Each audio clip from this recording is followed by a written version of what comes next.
Today in this tutorial we will learn about the Kirchhoff's current law. But before going to the KCL or Kirchhoff's current law, we must understand a simple concept that is based upon a water pipeline. You can see that here we have three water lines. Basically, it is one water line that is split into two water lines. Water 1, water 2 and water 3 are the names of these pipelines. So we all know that it is a simple concept that water 2 and water 3 combined water is always equal to the water coming from water 1 pipeline. And we all know that. So if we add the water 2 water and water 3 pipeline water, it will always be equal to the water 1.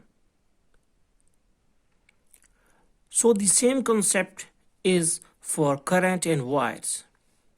Wires are just like pipelines and water is just like electric current. So now we will move towards the Kirchhoff's current law.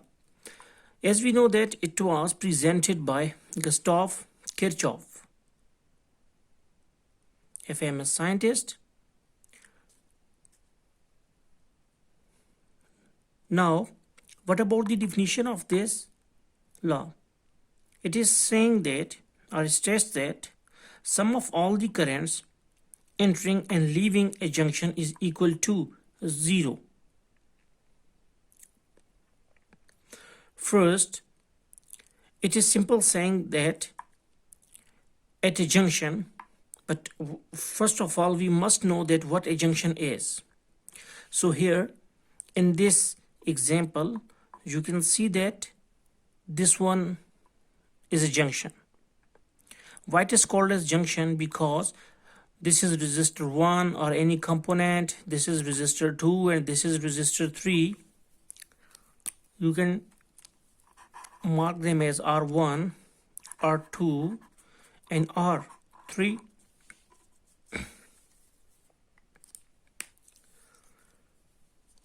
So where two or more components used to combine, this point is called as the junction, or where the current used to split. That is, we know that from R1 current used to enter to this junction, and from R2 and R3 the current is leaving. So current splits at the node or junction.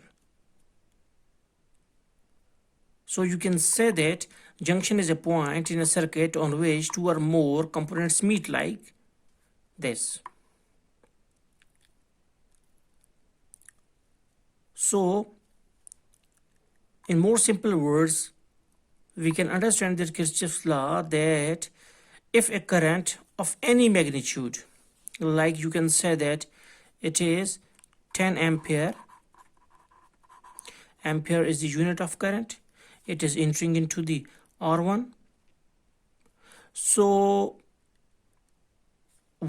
the same current, that is this 10 ampere, will be distributed at this node or this junction. Some current will flow towards this side, that is to R2, and some one to the down or towards R3.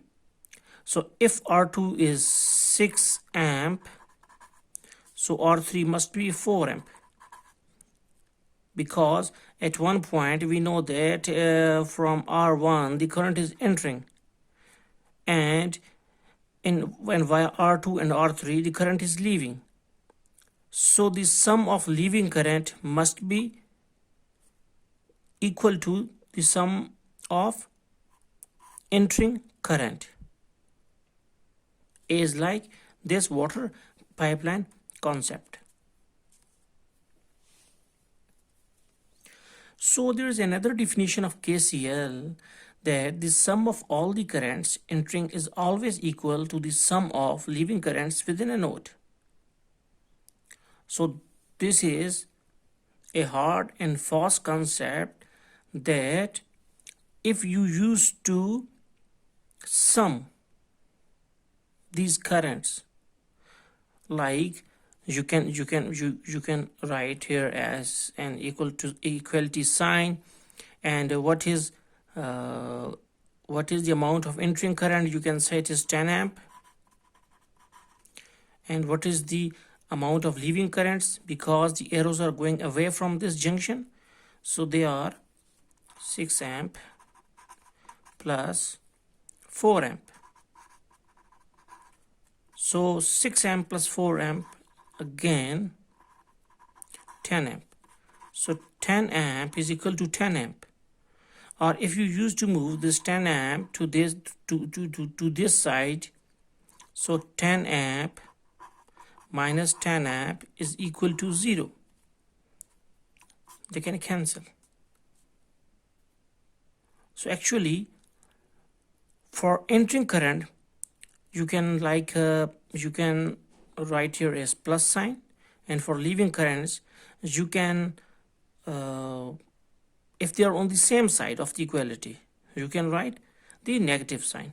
Like if according to the definition, that is sum of all the currents entering is always equal to the sum of leaving currents within a node.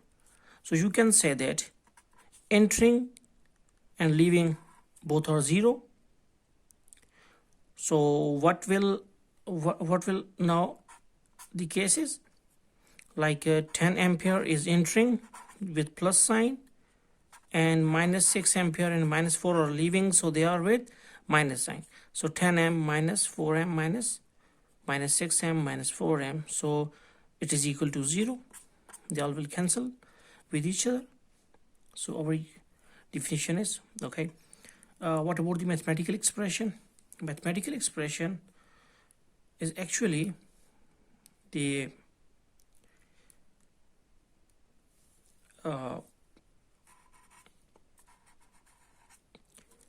you can say that it is the shortest possible form of explaining a concept.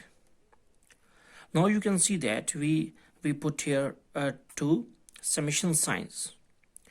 What actually these summation signs means, that